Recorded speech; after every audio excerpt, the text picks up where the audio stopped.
نحمده ونصلي ونسلم على رسوله الكريم اما بعد فاعوذ باللہ من الشیطان الرجیم بسم اللہ الرحمن الرحیم۔ یہ آپ کے سامنے سکرین کے اوپر آپ کو نظر آ رہا ہوگا سورہ البقرہ ہے، آیت نمبر 230 ہے۔ تو آج ہم اس کا مطالعہ کریں گے، اس کی ترکیب نحوی اور صرفی کریں گے، اس کا ترجمہ کرنا سیکھیں گے اور پھر اس ترجمے کی روشنی میں اس کا مفہوم واضح ہوگا۔ اس کی جو ابتدا ہے وہ آپ دیکھتے ہیں فا سے ہو رہی ہے، فا حرف عطف ہے، اور اس کے بعد جو ان ہے اس کو کہتے ہیں حرف شرط و جازم۔ یہ فعل مضارع پہ جب داخل ہوتا ہے تو اس کو جزم دیتا ہے، اور اس کے بعد ہے طلقہ۔ تو اگرچہ اس کے ثلاثی مجرد 3 حرف ہیں، تو لام اور قاف، لیکن جب یہ باب تفعیل میں جائے گا تو یہ بن جائے گا طلقہ، اور اس کا فعل مضارع ہوگا یطلق، اور اس کا اسم فاعل ہوگا مطلق، اور اس کا جو اسم مفعول ہے وہ ہوگا مطلق۔ عورت کے لیے استعمال کرتے ہیں مطلقہ، تطلیق اس کا مصدر ہے۔ تو چونکہ یہ جگہ جزم کی ہے، آ گیا یہاں پہ فعل ماضی ہے، فعل ماضی تو مبنی ہوتا ہے، وہ اپنی شکل کو چینج نہیں کرتا، اس کی حیت اس کی شکل وہی رہتی ہے، چاہے اس کے ساتھ کیسا ہی کوئی عامل لگ جائے، جیسے یہاں پہ ان لگا ہوا ہے۔ تو ہم کہیں گے کہ یہ فعل ماضی محلن مجزوم ہے، جگہ جزم کی ہے، اور یہ فعل الشرط ہے، اور اس میں ایک فاعل مستتر ہے جوازن، اور اس کی تقدیر ہے ہوا۔ آگے دیکھیں ہا ہے، تو ہا ایک ضمیر متصل ہے، مبنی ہے، اور محلن یہاں پہ منصوب ہے چونکہ مفعول بھی واقع ہو رہا ہے، یعنی اس عورت کی طرف اشارہ ہے۔ مطلب کیا ہوگا؟ پس اگر طلقہ وہ شخص طلاق دے دے ہا اس عورت کو، مطلب یہ ہے کہ پچھلی آیہ مبارکہ میں کیا کلمات تھے کہ الطلاق مرتان، کہ طلاقیں 2 ہوتی ہیں، تو وہ رجعی تھی، یعنی اس میں وہ خاوند رجوع کر سکتا ہے اور اس کا جو ازدواجی تعلقات ہے وہ بحال ہو جائیں گے۔ یہاں یہ تیسری طلاق کا ذکر ہے کہ اگر وہ تیسری طلاق بھی دے دے تو پھر کیا ہے؟ فلا تحل لہ، یہ جو فا آپ کو نظر آ رہا ہے اس کو کہتے ہیں حرف رابط۔ حرف رابط ہے یہ فعل الشرط اور جواب الشرط کے بیچ میں آتا ہے، ان کو آپس میں لنک کرتا ہے۔ لام کو دیکھیں، یہ لا نفی کے لیے فعل مضارع پہ داخل ہوتا ہے، اس کو نفی کے معنی دیتا ہے۔ تحلو اس کا جو ماضی ہے وہ حلہ ہے، یحلو، اور حلال اس کا مصدر ہے۔ تحلو کا کیا مطلب ہوگا؟ حلال ہونا۔ اور لہو کیا ہے؟ لہو لام حرف جر ہے، اور ہو ضمیر متصل ہے، مبنی اور محلن مجرور ہے، یہ ایک شبہ جملہ ہے۔ اس میں دراصل یہ جو فا دیکھ رہے ہیں نا یہاں پہ، اس میں ایک کلمہ جو ہے وہ محذوف ہے، وہ کیا تھا؟ ہیا، فہیا لا تحل لہ۔ اگر وہ مرد عورت کو طلاق دے دیتا ہے تو پھر وہ عورت اس کے لیے حلال نہیں رہتی، یہ مطلب ہے۔ اس صورت میں ہم یہ کہیں گے کہ یہ لا تحل لہ جو جملہ ہے یہ دراصل خبر بن رہا ہے ایک ایسے مبتدا کی جو محذوف ہے، اور وہ ہے ہیا۔ اور ظاہر ہے کہ اگر ہیا سے شروع ہو رہا ہے تو پھر وہ جملہ اسمی ہے، تو اس محذوف مبتدا کے ساتھ یہ خبر جب ملائی جائے تو پورا ایک جملہ بنتا ہے جس کو جملہ اسمیہ کہتے ہیں۔ تو وہ جملہ اسمیہ محلن مجزوم ہوگا چونکہ وہ جواب الشرط ہے۔ تو ابھی آپ کو سمجھ آ گئی کہ کہاں پہ فعل الشرط ہے اور کہاں پہ جواب الشرط ہے۔ من یہ جو آپ کو نظر آ رہا ہے یہ حرف جر ہے، بعدو یہ اسم ظرفی ہے، ظرف ہے، یعنی ظرف زمان، اور مبنی کس پہ؟ دمہ پہ، فی محل نصب ہے،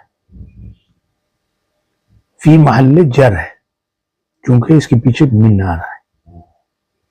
حتی، یہ آپ کو پتا ہے کہ حتی جو ہے یہ حرف جر ہے، حرف للغایہ بھی بولتے ہیں اس کو، اور یہ تنکیہ نکاح ینکح ہوتا ہے نا، نکاح ینکح،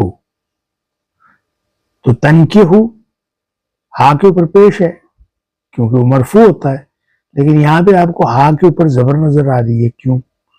اس لیے کہ یہاں پہ حتی کے بعد ایک ان چھپا ہوا ہے، ان المدمرہ اس کو بولتے ہیں، جو کہ فعل مضارع کو نصب دیتا ہے، اس وجہ سے آپ کو یہاں پہ نصب نظر آ رہا ہے، شکل ایسی بنتی ہے حتی ان تنکیہ، اس کو ہم کہیں گے فعل مضارع منصوب بأن المضمرہ۔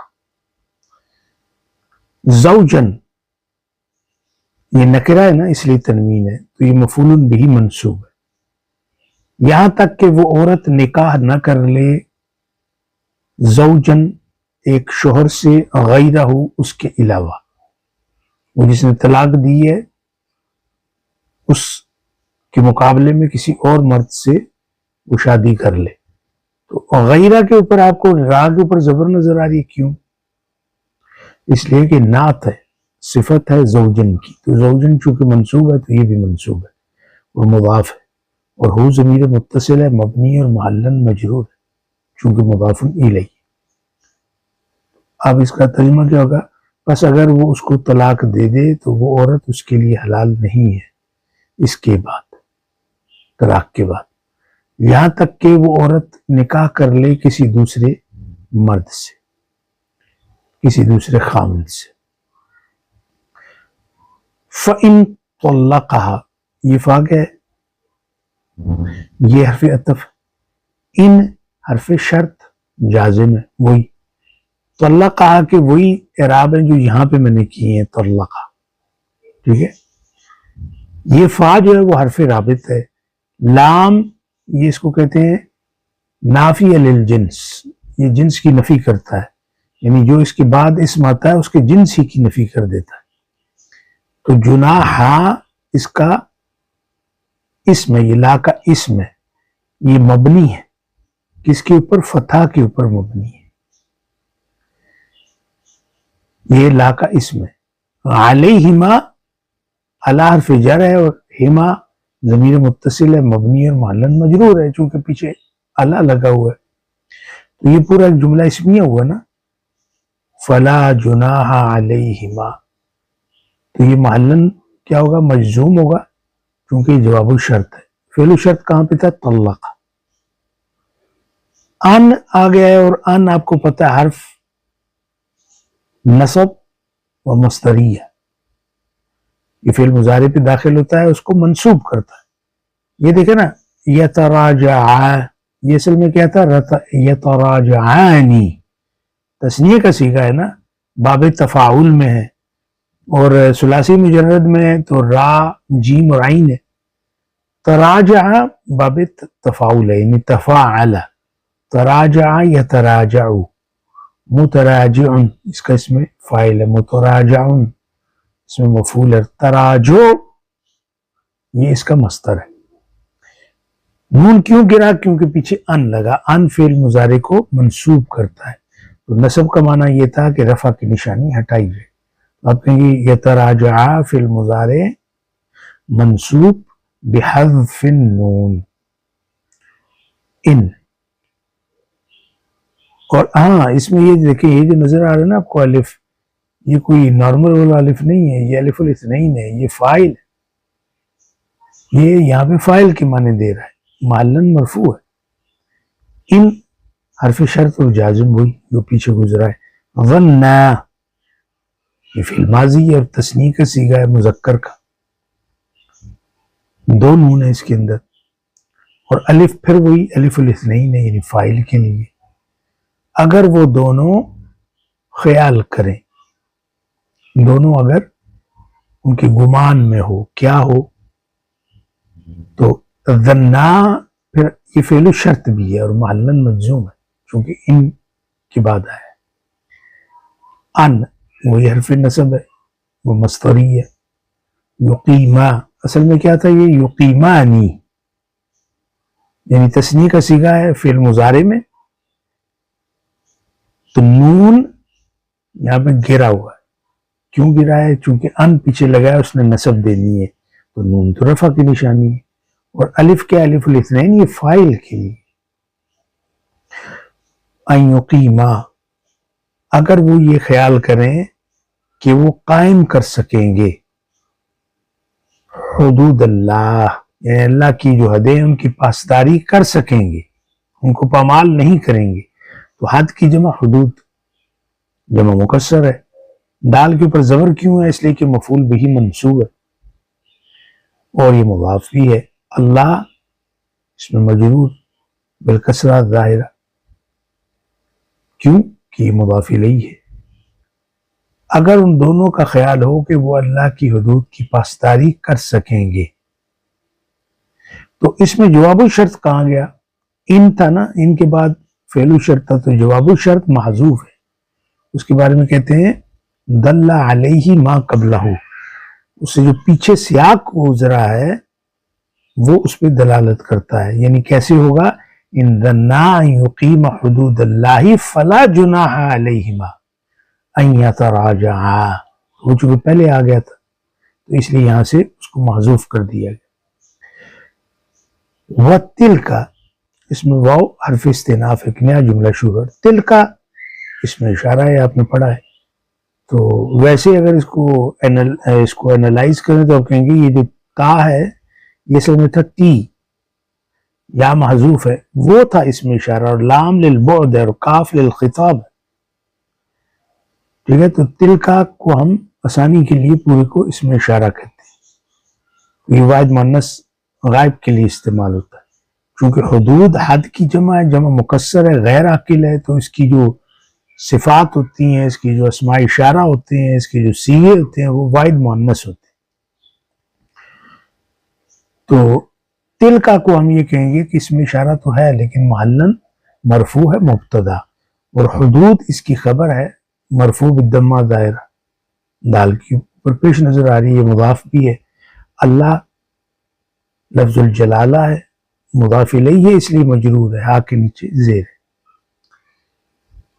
یبینها، یبین، بین یبین تبیین باب تفریل ہے، مبین اس کا اسم فاعل ہے، مبین اس کا اسم مفعول ہے۔ تو یبین فعل مضارع مرفوع بالضمہ ظاہرہ، نون کے اوپر پیش، اور اس میں جو فاعل ہے مستتر ہے، تقدیر ہوا، اور وہ اللہ کی طرف لوٹتا ہے، اللہ بیان کرتا ہے۔ ہاں ضمیر متصل ہے، مبنی ہے، محلن منصوب ہے چونکہ مفعول بہ ہے، اور یہ کس کی طرف لوٹ رہا ہے؟ حدود کی طرف۔ اللہ ان حدوں کو بیان کرتا ہے۔ لے قوم، لے حرف جر ہے، قوم اس میں مجرور بالکسرہ الظاہرہ ہے، اور آپ کو تنوین نظر آ رہی ہے نا کسرہ والی، تو چونکہ نکرہ ہے اس لیے تنوین ہے۔ تو یعلمون، عالم یعلم، یعلمون پورا کیا ہے؟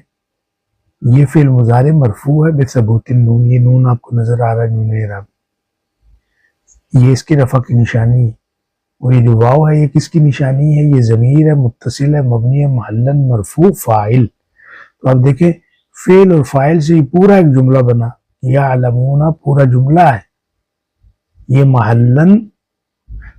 محلن کیا ہے؟ آپ بتائیں ذرا غور کریں، اس کو محلن کیا کہیں گے؟ مجرور، چونکہ یہ پورا جملہ صفت واقع ہو رہا ہے قوم کی، قومین ہے نا، یعنی موصوف یا منعوت مجرور ہے، تو پوری کا پورا جملہ محلن مجرور ہوگا چونکہ یہ صفت واقع ہو رہا ہے۔ تو اللہ فرماتا ہے اور وہ اللہ کی حدیں ہیں جن کو وہ بیان کرتا ہے ان لوگوں کو جو علم رکھتے ہیں، جو علم کے متلاشی ہیں۔ یہ بڑا امپورٹنٹ جملہ ہے، مفہوم میں ہم اس کو بیان کریں گے۔ تو اب اس کا ترجمہ کرتے ہیں با محاورہ۔